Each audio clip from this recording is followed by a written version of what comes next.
Araw-araw na lang ang ginawa ng Diyos. Laging galit. Tinutoyo na naman. Ganyan po talaga kayong mga babae. Wala na kayong gustong gawin sa buhay ninyo kundi magalit, toyoin. Kakapikon. Lagi-laging ganyan. Grabe. Oh, nandiyan ka pala. Oh, na ito. Kumain ka muna. Ayoko kumain. Pinagluto kita ng paborito mo. Ayoko nga. Sayang naman to. Sarap-sarap na to. Tapos ayaw mo kumain. Basta ayoko kumain. Wala akong gana. Wala naman problema mo. Ayun oh. Kasarap-sarap niyan. Ba't ba pinipilit mo ako? Ayoko nga eh. Parehas natin paborito pa naman tong niluto ko. Tapos ayaw mo. Hindi ko kumain yan.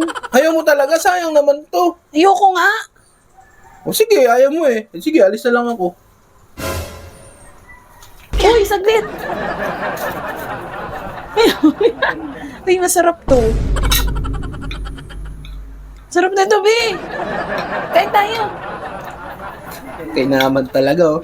Nakakita lang ng pera oh. Okay na agad. Galing.